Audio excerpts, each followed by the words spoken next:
Ryszard Grundmann był dowódcą historycznego pierwszego pułku lotnictwa myśliwskiego Warszawa oraz, co najważniejsze, w latach 80.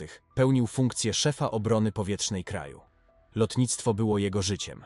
Jako pilot zgromadził bogate doświadczenia, które z ogromną pasją przeniósł na papier.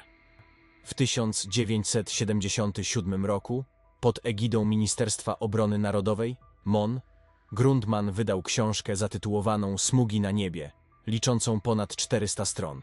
Publikacja ta opisuje przygody i doświadczenia Ryszarda jako pilota. 5 lat później, w 1982 roku, pojawiła się jego druga książka W cieniu skrzydeł, również wydana przez Ministerstwo Obrony Narodowej. Po kolejnych 5 latach w 1987 roku MON wydało drugi, uzupełniony nakład tej książki, który obejmuje prawie 300 stron. Obok opisu zmagań, sukcesów i detali z pracy Grundmana. Tym razem na końcu znalazł się bardzo krótki, 8-stronicowy rozdział zatytułowany Przygoda z UFO. Grundmann nigdy osobiście nie doświadczył spotkania z obiektem UFO, ale jako szef obrony powietrznej kraju otrzymywał meldunki od pilotów o obiektach o niewytłumaczalnym zachowaniu. W tym jednym krótkim rozdziale swojej książki przytoczył kilka raportów z teczki zjawisk niewyjaśnionych, wymieniając z imienia i nazwiska świadków lub osoby, z którymi rozmawiał na ten temat. Zawsze otwarcie wyrażał zainteresowanie tą tematyką, co sprawiało, że wojskowi piloci tak chętnie dzielili się z nim relacjami z tego, co zaobserwowali. Oto fragmenty raportów bądź dziwnych sytuacji, które opisał Ryszard Grundmann. Większość przypadków dotyczy roku 1983. Pułkownik Wiesław Okoń, znawca lotnictwa, przypomniał pewien incydent. Opowiedział o Leopoldzie Czernowie, pilotującym samolot Lima, który kilka lat temu napotkał za dnia niezidentyfikowany obiekt. Czernow zauważył przed sobą fluoryzujące, srebrzyste cygaro, stojące pionowo, którego dolna część świeciła jaśniej. Początkowo myśląc, że to balon na dużej wysokości, próbował zbliżyć się, by go lepiej zobaczyć. Jednak obiekt nagle zaczął przyspieszać i wznosić się, z łatwością uciekając przed samolotem i osiągając niezwykłą prędkość. Mimo usilnych starań, pościg zakończył się niepowodzeniem. Lima osiągnęła swoje maksymalne możliwości wysokości, podczas gdy obiekt zawisł nieruchomo na wysokości około 16 000 metrów. Zaintrygowany Czernow musiał zawrócić z minimalną ilością paliwa. Ta niezwykła pogoń wywołała sensację wśród pilotów, którzy z niedowierzaniem przyjęli opowieść kolegi. Kapitan pilot Zbigniew Praszczałek, dowódca załogi, relacjonuje w swoim oświadczeniu wydarzenie z dnia 6 lipca 1983 roku. Podczas dyżuru bojowego na samolocie TS-11 wraz z obserwatorem podporucznikiem pilotem Markiem Jacewiczem otrzymali zadanie przechwycenia niezidentyfikowanego celu powietrznego. Podczas lotu nad morzem, na wysokości około 100 metrów i w odległości 50 km od brzegu, zauważyli niezwykły obiekt. Miał on kształt walca, około 6 metrów długości i 2 metrów średnicy, bez widocznych silników czy oznaczeń, koloru czarnego, przypominającego oksydowany metal. Obiekt, wykonując krzywoliniowy lot wzdłuż linii brzegowej, nagle zmienił kurs o 180 stopni, zbliżając się do samolotu. Praszczałek, aby uniknąć zderzenia, podjął manewr unikowy, a następnie próbował utrzymać się blisko celu, co skutkowało gwałtownymi zakrętami i dużymi przeciążeniami. Mimo prób utrzymania kontaktu wzrokowego, obiekt z szybkością przewyższającą 300 km na godzinę zniknął z pola widzenia. W momencie, gdy załoga otrzymała pozwolenie na użycie broni, było już za późno.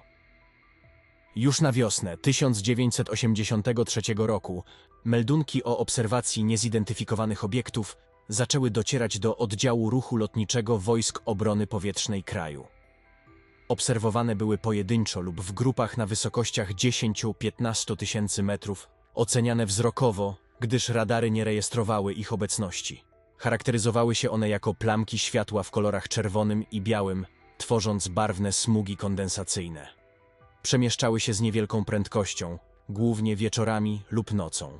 W dniu, gdy odnotowano pojawienie się tych obiektów w okolicach kilku lotnisk, cywilny pilot z Mielca, pan Mikołajczyk, podczas treningu na samolocie An-2 zauważył pod sobą ognistą kulę.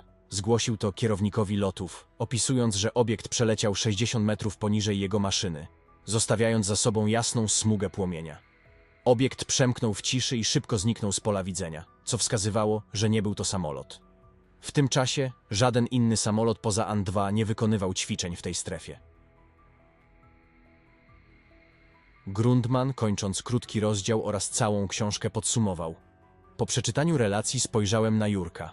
Obaj milczeliśmy przez dłuższą chwilę, nie znajdując tematu do rozmowy. Halucynacje były wykluczone.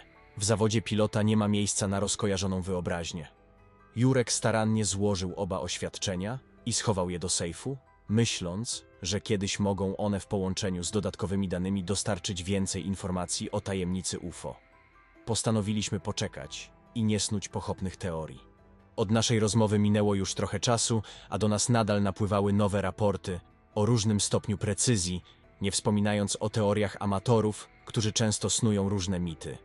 W wojskach obrony powietrznej kraju problem ten traktowany jest poważnie, zgodnie z wytycznymi określającymi działania w przypadku wykrycia takich obiektów. Do analizy obserwacji i zebranych danych, w tym materiałów zdjęciowych, zaangażowano specjalistów z naukowych instytutów. Istnieje więc nadzieja na rozwiązanie tej zagadki.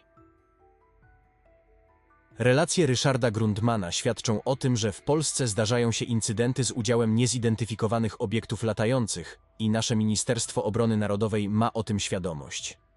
W latach 90. entuzjaści zjawisk niewyjaśnionych czerpali garściami wiedzę od Grundmana, który z chęcią opowiadał o swoich doświadczeniach. Wówczas ukazało się kilka publikacji i wywiadów, które niestety przeszły bez większego echa. Nie był to jeszcze odpowiedni czas. Warto zaznaczyć, że temat teczki Grundmana poruszył w 2009 roku Onet. W 2014 zrobił to Fakt, a w 2022 roku Rzeczpospolita. Grundmann zawsze prześmiewczo twierdził, że gdy w 1991 roku przeszedł na emeryturę, teczka została zabrana przez kogoś na pamiątkę. Obserwacje niezidentyfikowanych obiektów latających mają miejsce do dnia dzisiejszego, co potwierdzają relacje pilotów z całego świata. Należy pójść śladem Wielkiej Brytanii, Brazylii, Stanów Zjednoczonych czy Japonii, które zdecydowały się otwarcie mówić na temat UFO. Ten materiał powinien stanowić przesłanie dla polityków i wszystkich Polaków. Teczka Grundmana istnieje i jest starannie ukryta. Nadszedł czas, aby ją ujawnić.